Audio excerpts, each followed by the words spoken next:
Hi, everyone, and welcome to today's webinar. The webinar is open for all and it will be published online, but it is also part of the AD Data Journalism Training Program, which is now in its final months, but you can still sign up to the waiting list to know about upcoming editions. So today with us, we have Jeremy Singervine. Jeremy is a data editor, reporter, and computer programmer. He's the person behind the Data Is Plural newsletter, a weekly newsletter, which I really recommend you sign up to. And he also runs the Data Liberation Project, which is focused on opening up government data sets of public interest. And today he's going to share a few tips, tricks, strategies about finding and vetting data sources. So I leave the floor to you, Jeremy. Great. Thank you for having me. So yeah, I'll go over a little bit of sort of the agenda for this session. I'm going to tell you a little bit more in depth. Alicia had a nice overview, but I'm going to tell you a little bit more about who I am and what I do. I'm going to talk about where I find data sets and how I find them. I'm going to talk about what that would mean for you, creating your own strategy for finding data sets. And then we'll talk a little bit about vetting data, how to decide whether data is high quality enough to use. So yeah, I'm Jeremy Singervine. I am a data journalist is how I often describe myself. A data editor most recently at BuzzFeed News. And before that, was a data reporter on the investigations team at the Wall Street Journal. And before that, I worked at Slate Magazine earlier in my career, which is where I started doing sort of some combination of data and journalism. Now I'm a freelance data editor and kind of data coach. And sometimes people I work with call me a data therapist, which is my kind of consulting work. I write Data Is Plural, the newsletter, and run the Data Liberation Project. Data Is Plural goes out pretty much every week on Wednesday mornings, at least Wednesday mornings New York time, where I'm based. It features 5 data sets each edition, and each data set or kind of similar group of data sets is described in, try to keep it to one concise paragraph to make it easy to quickly understand whether it's data you'd be interested in exploring further. I've been doing this since 2015, late 2015, and there have been a little over 360 editions since then. More recently, I started a membership program for a little bit more kind of in-depth material, a little bit more behind the scenes material. That just started a little over a month ago. You can find it at data-is-plural.com. It's totally free to sign up. There's all you'll ever get from me is the weekly newsletter. There's no extra spam. I am always open to feedback and suggestions based on what you think of it. This is on the right. You can kind of see what an edition looks like. There's, a quick overview, sometimes a little note about what readers are doing with the data, and then one paragraph each per data set feature. I also run the Data Liberation Project. This is kind of what I went freelance to do. It's an effort to use FOIA and web scraping to identify, obtain, reformat, clean, document, publish, and disseminate government data sets of public interest. Right now, we're very focused in federal government data in the US using the US Freedom of Information Act, as well as web scraping and document parsing to get semi-public data into easier to use formats. But the principle, I think, applies, and no matter where you are in the world, I think if you're interested in freedom of information and using that sort of law to get data rather than just documents out of the government, we should talk. I think it's something I'm always interested in discussing. You can see a few of the recent data sets we've liberated. I won't spend too much time going over them, but if you explore the website, which is up here, data-liberation-project.org, you can learn more about what we do and what we've published. So where do I find data sets? As an exercise, I went through roughly the last 100 editions of Data Is Plural. and sort of categorized where I found the data. And in those 100 editions, which would mean about 500 data sets, they came from what I'm going to say is about 70 sources. And a source would be a specific blog or a news article or a data repository. And so these are, in some ways, 70 different ways of finding data. I've only gotten to the number 70, or could have incorporated 70 sources over many years of developing a sense of where to find them. But hopefully some of what I'm going to talk about is relevant even to people starting to develop their data sourcing today. So as a rough breakdown, if you categorize these sources into a few bigger categories, you have things like email and we'll say RSS subscriptions accounting for a little over a third of the data sets in Data Is Plural. Reader suggestions, which is people who are reading the newsletter and reaching out and saying, hey, I think you enjoyed this data set for the newsletter. That's also a little bit more than 30%. And the remaining is some combination of Twitter and other social media, Blue Sky, LinkedIn, things like that. Reading news articles. In the process of reading a news article, you might see a data set mentioned, and this is a case where I saw a data set mentioned, and I tried to figure out where it came from and whether it was something that would work for the newsletter. Active research here I'm categorizing is times when I just have an idea. Oh, I wonder if there is data on, let's say, the amount of sand at each beach in New York City or something like that. And that would be me doing active research to try to figure out whether anyone's keeping track of that data. The Data Liberation Project has become a source of data sets I feature in the newsletter. There are also a few that I've forgotten or don't know exactly where I got the data. And then I have one here from a live event, sometimes at a conference or a talk, someone will mention a data set that I then follow up with. So what are these sources look like actually? So I have some here highlighted. They're not the complete list of sources, but some places that are both regular sources for me and sources that I think you might find useful in finding data. So one is, and some of these you may already be interested in or be aware of. The first category I'm going to go over is newsletters and blogs that are really just run by one person. So kind of individual efforts. There's Giuseppe Solazzo's newsletter that he's been writing for, I think, almost a decade, even longer than I've been writing mine. Soph Warnes is a journalist at the Wall Street Journal who has also been writing a newsletter about data and data visualization for a while. John Keegan has a more recent blog/newsletter called Beautiful Public Data that's very focused on data published by government agencies and really finding the sort of niche and unexpected data collections and document collections from them.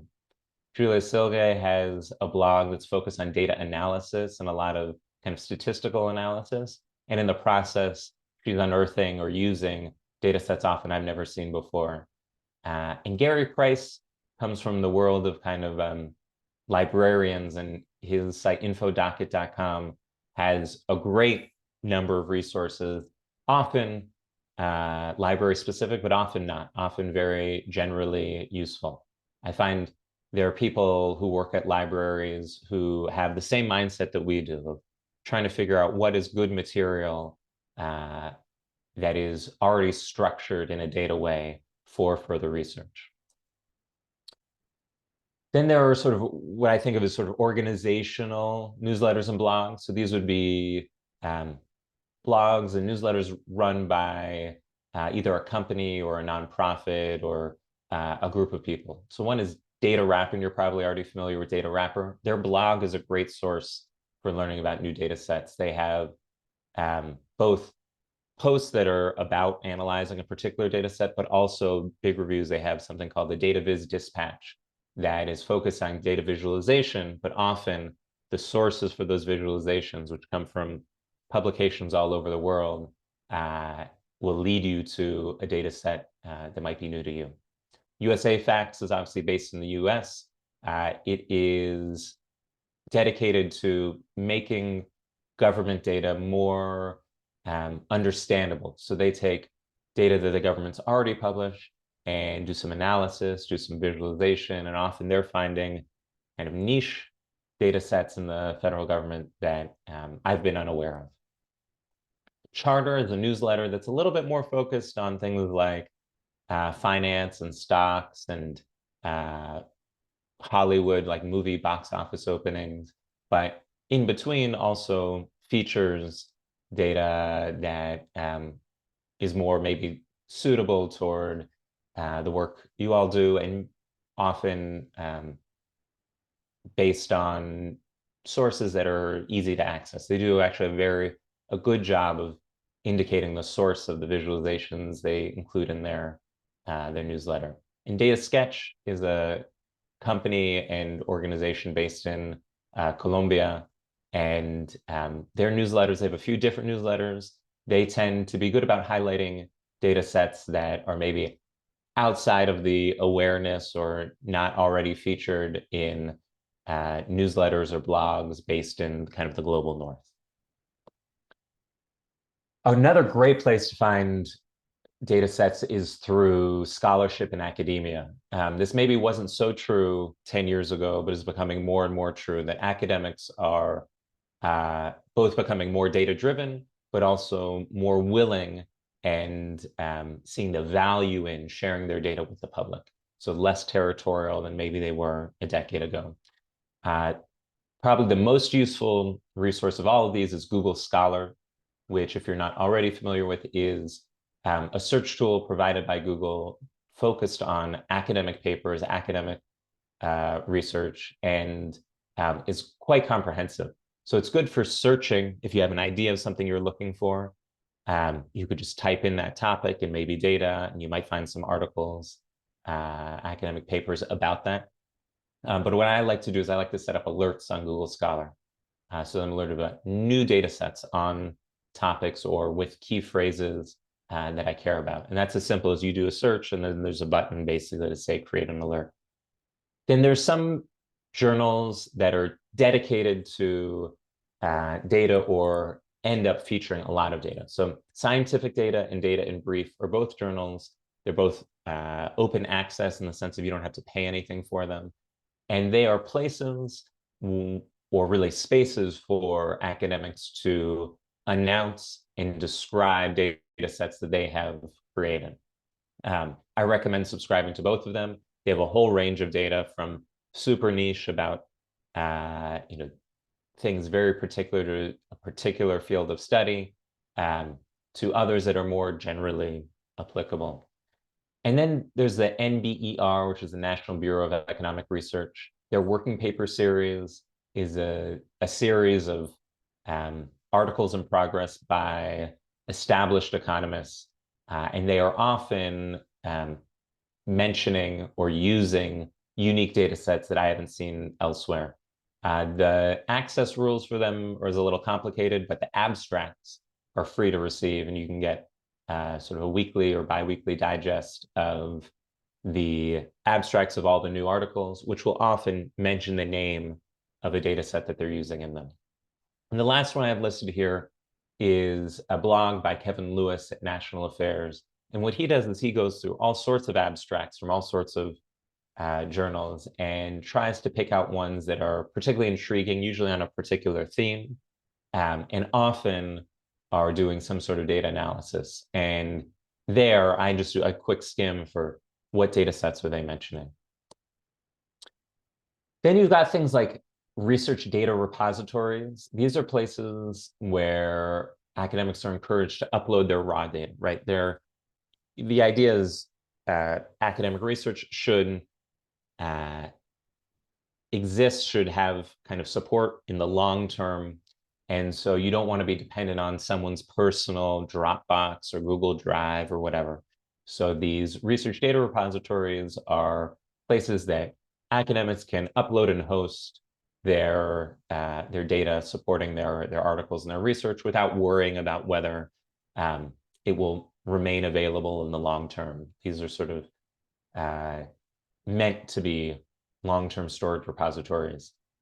They are places where you'll certainly run across a lot of data, but there are also places where you can search for data. All of these that I have listed here, the Harvard Dataverse, Zenodo, Figshare, they all have search functions, and you can often find data sets on topics you care about just by doing specific searches there.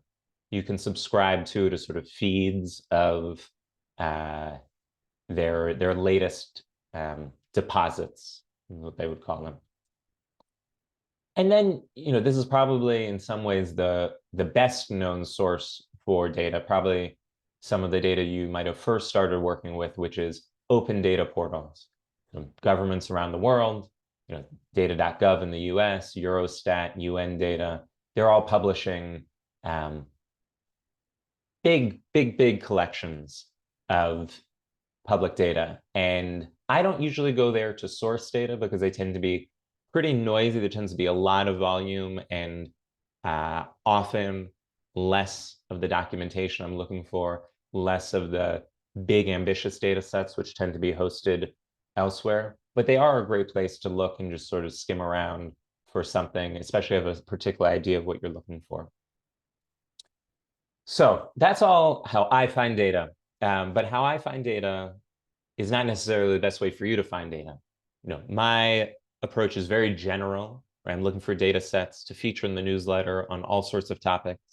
That's not necessarily the best way for you to find data. You may have a beat you're focused on, or a particular goal in mind, like maybe not republishing or pointing people toward data, but finding a particular data set for a particular investigation, for example.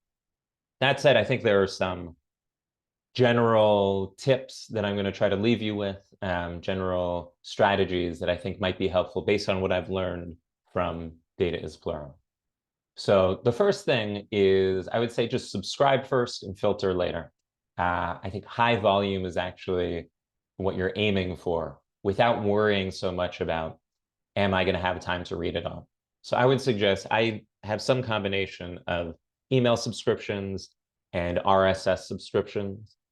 Depending on your workflow and your preferences, you may want to go with one or the other. There are tools for converting RSS feeds to emails and emails to RSS feeds.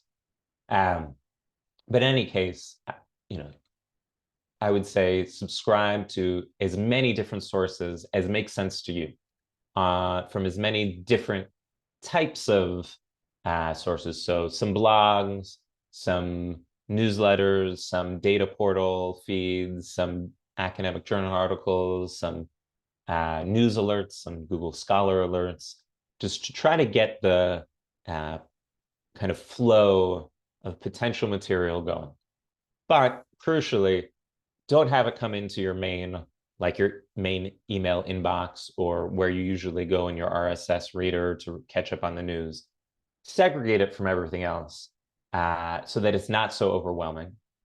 And then use search functionality, or even some of these RSS feeds will have a sort of personalization engine, but take advantage or use tools that let you skim through them or look for keywords and have them as a sort of your own personal archive of potential material, rather than thinking of it as a reading list.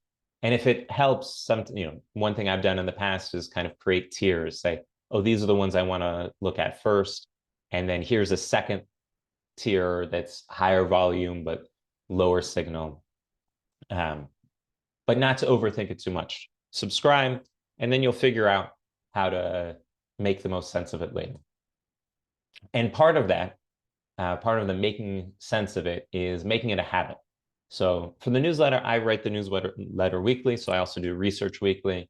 You don't have to do it every week, but I find that taking some time, it could be as little as 30 minutes every week, just to skim through, just to do some searches through your subscriptions, builds up a sort of a habit, an exercise, sort of mental muscle for keeping abreast, keeping a flow going through your brain of data sets that might be interesting in the long run.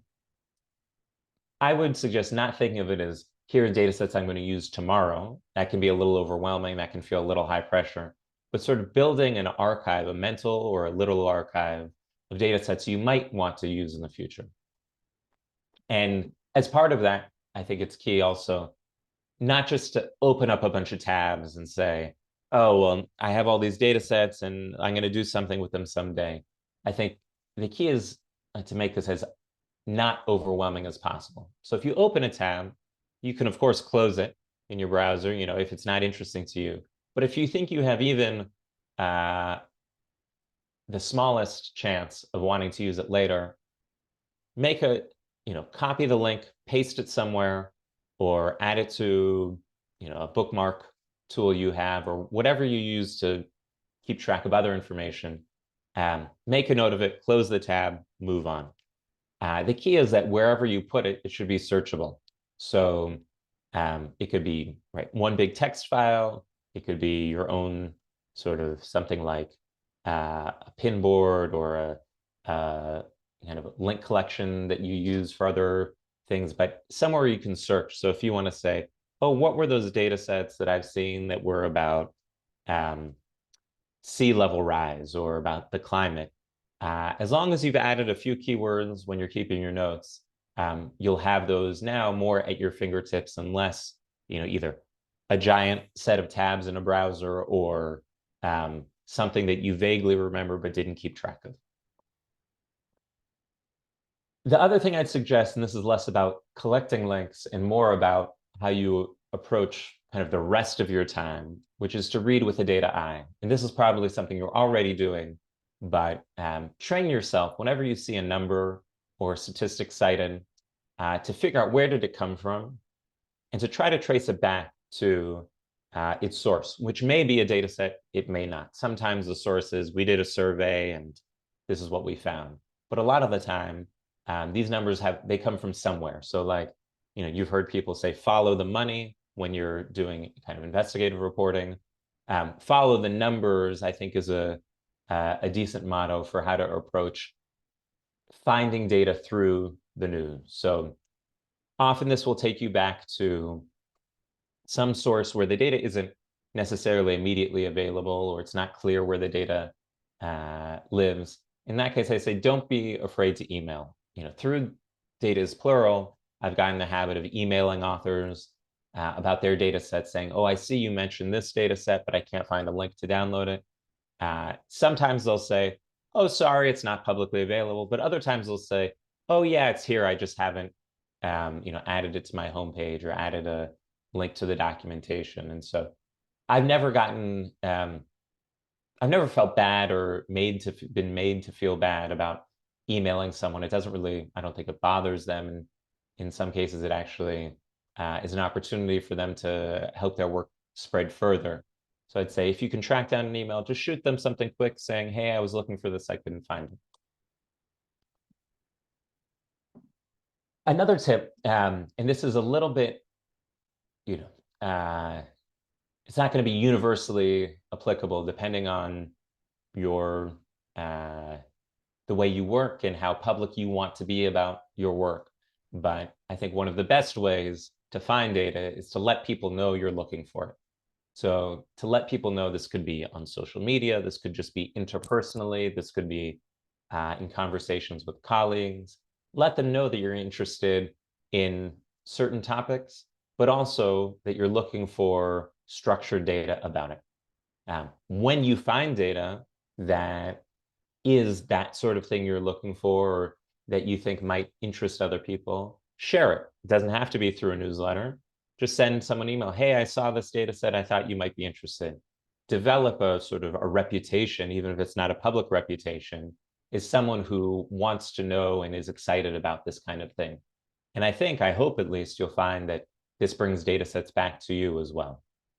And the third tip here is to write a newsletter. I'm not seriously suggesting that everyone should write a newsletter. I personally enjoy it. I don't think it's for everybody, but it's a great way, even if it's not a super regular newsletter, to make it clear to the public that you have an interest in a particular thing, and you then become a sort of a watering hole or a point of centrality for that topic or that interest.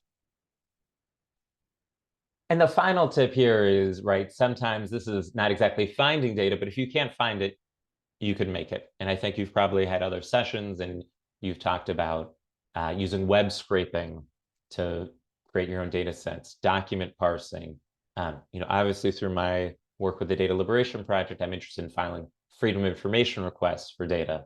But this is all to say that even if you can't find the data or find the data on first pass, you may still be able to get the data. So vetting data. You've done all this work and maybe you found 10, 20 data sets that you really care about or you think you might want to use. How do you decide whether they are useful or whether they are high quality enough to analyze, to base findings off? There's a whole process. As you're doing the analysis, at some point down the road, you may realize things that raise questions about the quality of the data. But there's also a lot you can do, I think, upfront, early on, to separate the high quality data from the lower quality data. And that's what I'm going to focus on, is the sort of the early stages. So there are two things I think you can think about when you're vetting data. One is vetting the context of the data. So without even opening the data file, what can you learn about the data? What can you learn about the quality of the data? And the other is the content. So that would be actually looking at the data, actually working with it. So context and content would be the two ways to vet data. Vetting context. You want to know, who created the data. There's always someone or some organization, but often, organizations are made of people anyway. Someone or some number of people created the data. What do you know about them? Do they have experience creating data sets before? Is this an organization that's known, has a reputation for publishing high quality data? Is this an organization that has more generally a reputation to uphold? Would they be embarrassed to publish low quality data? This isn't a guarantee that the data is high quality, but it's a signal. Also, one thing to think about, is this an expert in the field on which the data, that the data is about? So it's one thing, if let's say it's a data set on earthquakes, you might think differently about a data set on earthquakes that was created by a team of seismologists versus a team of, let's say, psychologists. Not to belittle psychologists, but that is not their field of expertise. Then you want to know, what methodology did they follow? And can you even find the methodology? If you don't know the methodology, that's automatically sort of a red flag. Then what does the data even represent if you don't know how it was created? But assuming you can find the methodology, or at least a little bit about it, does the methodology make sense? Is it a methodology that you think would lead to plausible data? Or is there some glaring flaw in how they did it? Maybe the methodology suggests that the data is something different than, let's say, the title of the data set. Maybe the title of the data set is very general. It says, every law in Europe. But when you look at the methodology, it says, oh, we only collected a random sample, or only from certain countries, or only certain types of laws, and so on. How thorough is the documentation is a question I ask. So the best data sets will tend to have the most thorough documentation, both because documentation is useful and necessary for understanding the data, but also as a signal that the person or the people who created the data set really care about, really invested a lot of thought, not only into the creation of the data set, but into how other people would use it. So for me, you want to read through the documentation, but you also want to kind of be making a mental note of how good the documentation is, how detailed it is, as a potential signal for how good the data is. You also want to figure out the primary sources on which the data are based. Let's say they're data that are hand-coded from a series of documents, or based on a set of images, or aggregated from a lower level data set. Are those primary sources available? If you wanted to go back and do some quality checking, do some fact checking, would you even be able to? Likewise, is the code available? If you wanted to understand how a certain variable was created, is the code open source, or is it at least, are parts of it accessible so that you can check their work later on? And finally, how widely used is the data? There are some widely used data sets that have flaws. Of course, no data set is perfect, and sometimes those flaws can be overlooked by lots of people. But in general, the more widely used a data set is, the higher likelihood that problems with the data set have been identified previously and may be fixed. If you're the first person using the data set, that doesn't mean that the data set has problems, but you might want to pay extra attention or be a little bit more cautious about the fact that maybe there are problems in there that other people haven't seen before. Vetting content. So what we talked about is all things you can do before you ever look at the data itself, before you open the data file. To vet the content means to actually look at the data and to try to understand whether it's high quality or not. So one thing you can do is to eyeball the data structure and completeness. So to just take a quick skim, a quick look at it. Is there a bunch of, are there a bunch of missing values? Are there a bunch of rows that are missing entirely? Is the structure kind of a mess, suggesting that maybe there are problems with how it was put together? Does it have roughly the number of rows you'd expect, for example? Just basic things, not asking you even to do any calculations, just to quickly skim over it to see, does this data seem reasonable?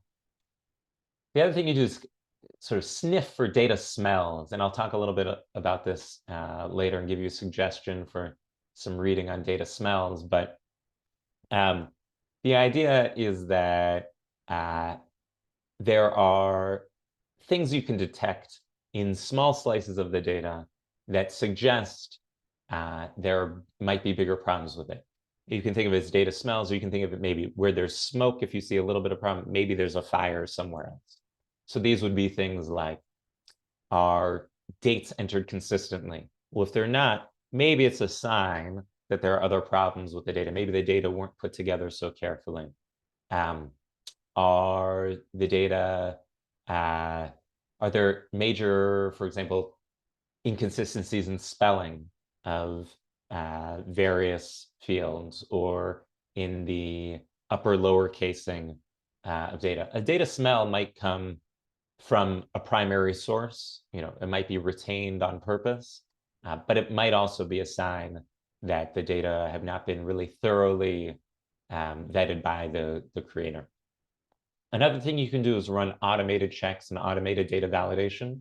Depending on the tools you use, the programming languages you use, or the data analysis environments you use, there are different tools for this.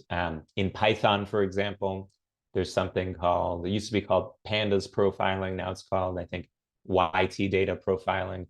But you feed it a table and it runs a ton of automated checks without even really knowing what the data is, about things like how consistent or how many nulls are in the data for every single column, what two columns are unexpectedly correlated, things like that. It's not, because it doesn't really know about the topic or the specifics of the data, it's not in the end all and be all. It's not the ultimate solution, but it can be a great way to pick up quickly on problems that you might not have caught just by eyeballing or by sniffing the data. The next thing I would do is to compare the data to different sources, to different potential ways of confirming or disconfirming the correctness of the data. So one thing, probably the first thing I would do is compare the data to its documentation. So for example, does the documentation say, well, this data covers the years 2015 to 2023? Is that true if you look at the data? The documentation might also say it includes these certain variables. Are some missing or some extra? If you see a disjoint between the documentation and the actual data, sometimes it's innocuous. Sometimes, well, the documentation was for version 1 and now there's version 2 and they haven't uploaded the documentation for version 2 yet. But other times it could suggest that the data were produced incorrectly in a way that the authors didn't expect based on how they documented it. You can also compare the data to other sources, right? So if your data says there are, let's say, 17 laws about climate change in Poland, are there other sources you can compare that to? Can you find the official list from a government agency in Poland that lists what climate change laws there are, and so on? The idea is not necessarily to confirm every single thing in it, but to pull out some things you can sort of spot check and to say, does this match up with other official sources? Or not necessarily official, but other sources. Other sources sometimes will include other data sets on the same topic. So often there'll be two different organizations or academics producing data on the similar topic. Where do they overlap and where do they, how are they different? Sometimes it's just a difference in perspective and methodology and what they're counting, and that's fine. Other times you may see that one data set identifies a gap in another. And the third thing that I would suggest comparing this data to is ground truth. So this is, if you actually look at the world itself, does it match up with what you're seeing in the data set? If there's a row in a data set that says there is a statue of Picasso at this corner in the city, can you get on Google Maps or can you send someone down to that corner and see, is there really that statue there? Or is there, it doesn't have to be geospatial, but it could be things like, there is a law, let's say, to take the Poland climate change example, called this. If you go through the Polish legislature website, can you actually find that law existing? Does, say, the date of introduction in the official sources match up with the date of introduction that the data set says?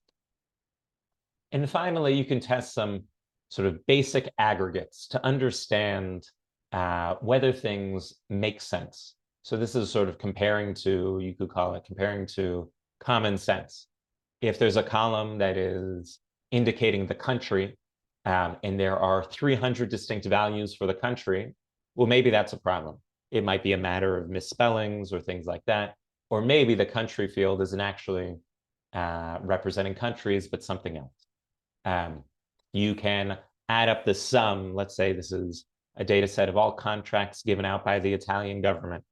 The total value of that should sort of make sense. It shouldn't be so low that it doesn't make sense. It shouldn't be $7,000 or 7,000 euro, but also shouldn't be 7 trillion euro. So these sorts of basic checks. Obviously, as you go further through in your analysis, you may find things, and you should be constantly thinking about how to vet the data as you get deeper into it. But these are all things that you should be able to do in, let's say, a matter of less than an hour, sometimes less than 5 minutes of encountering a data set. So finally, I'll leave you with a few very specific recommendations, things that are maybe going to be useful for your vetting exercises. One is a tool called Visitdata.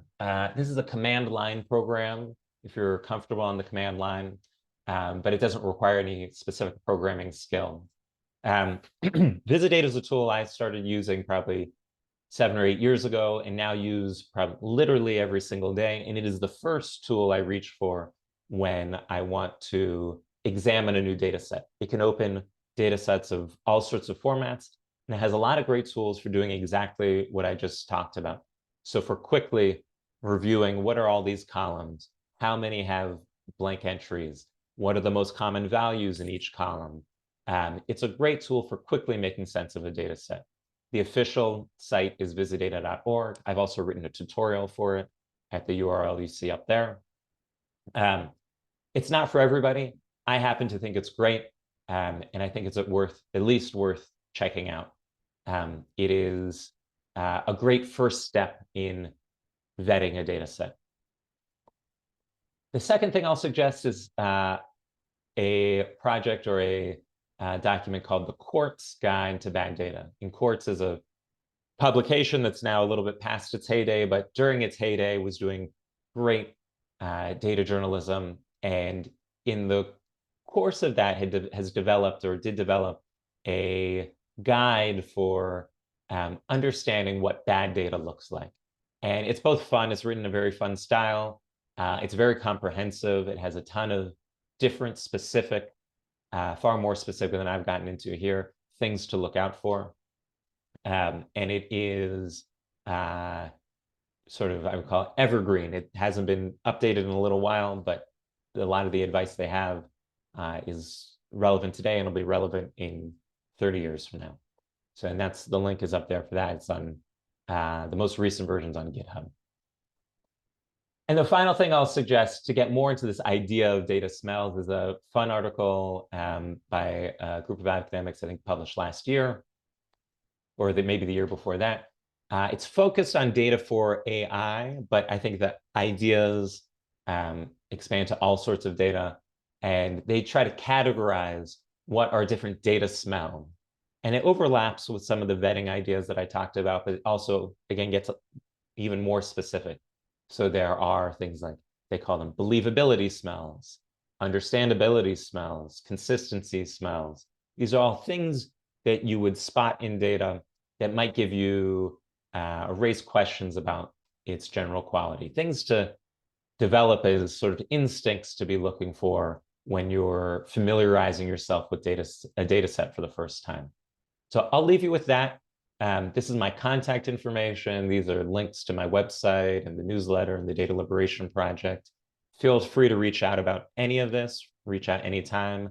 And I think I've hit just over 40 minutes, and this is probably a good time to stop and take questions. So thank you for having me.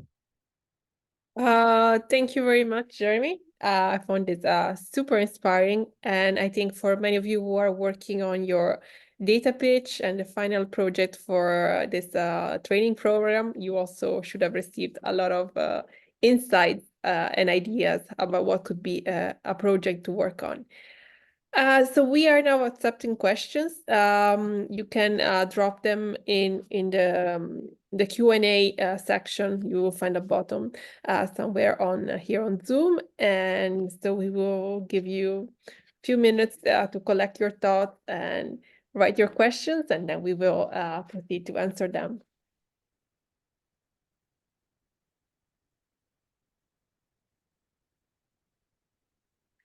And while you think of questions, I actually have one, which is a personal, a very personal question, meaning I was a big fan of RSS readers to follow things. And then they started disappearing and closing down. So I saw you mentioned RSS as a potential type of source of information that you use. So I was wondering, do you have a RSS reader that you use and you recommend?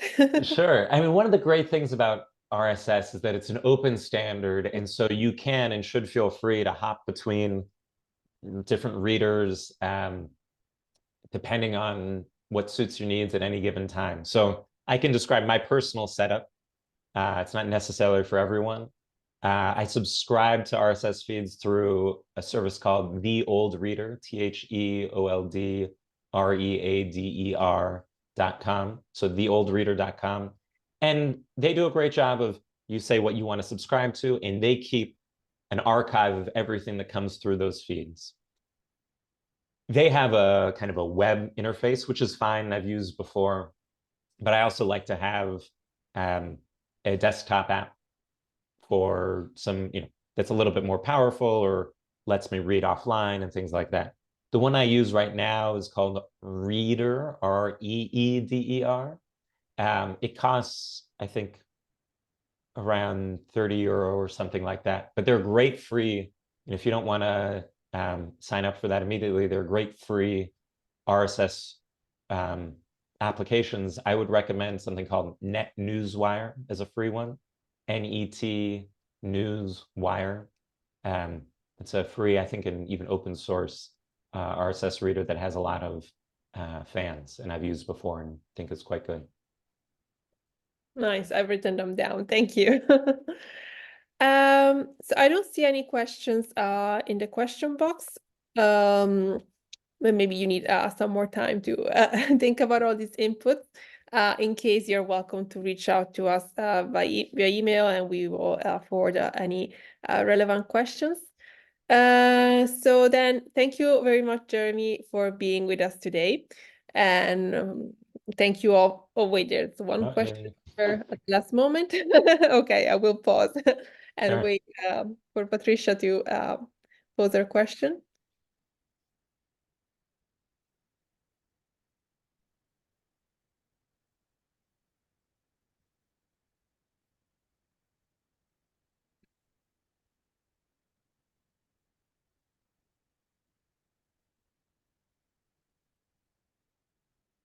Okay.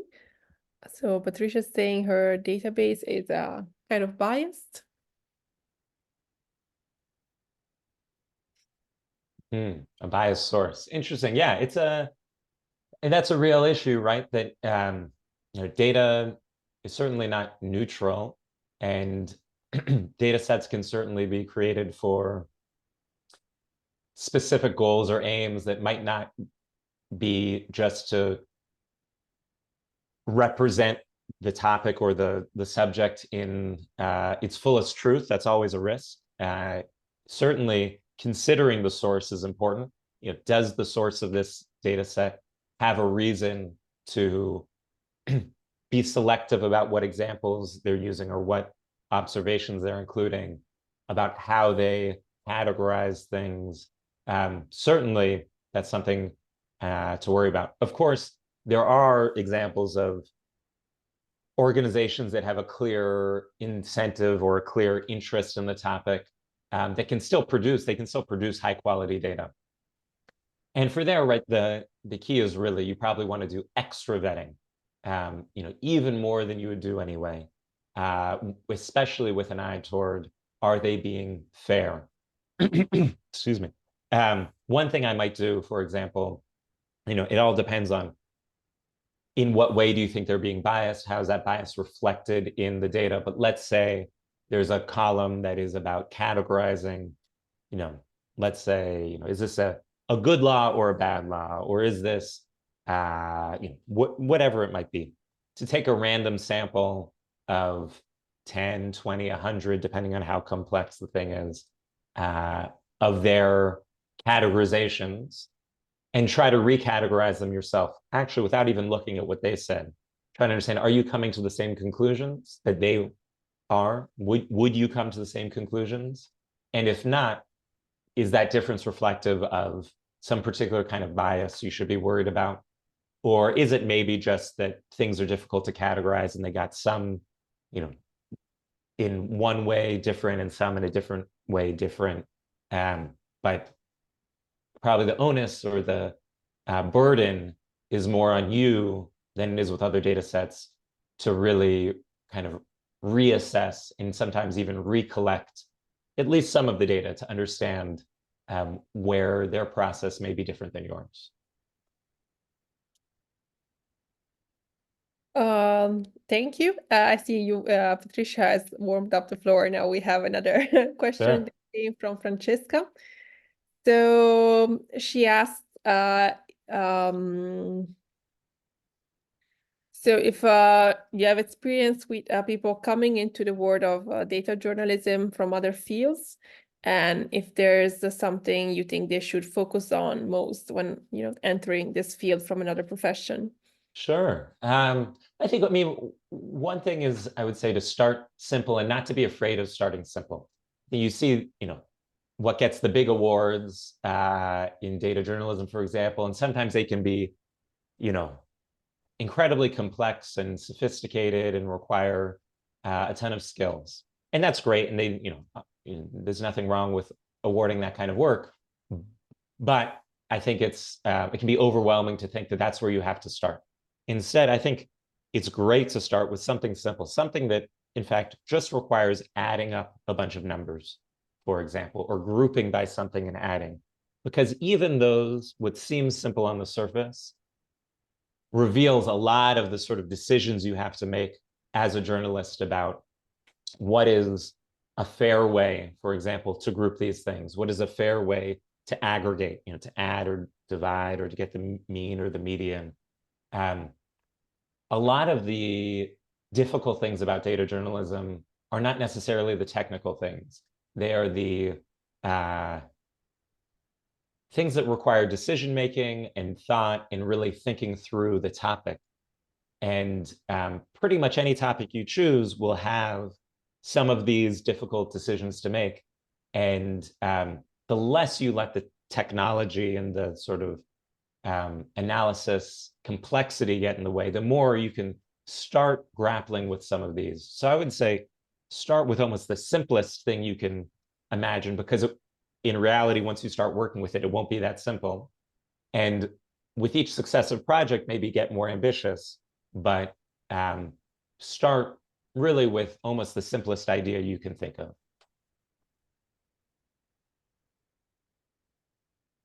Perfect. Thank you. So we don't have any more questions, just compliments and thank yous for the talk again. So again, thank you, Jeremy. Thank you everyone who follow this webinar. It will be posted online and you will receive a follow-up email if you were registered to the webinar with all the information to view it again and to review the slides. And so bye everyone. Enjoy the rest of the day, depending on the time zone you're on, and see you at our next webinar. Great. Thank you very much. Thank you for having me, and thank you for the questions. Bye bye.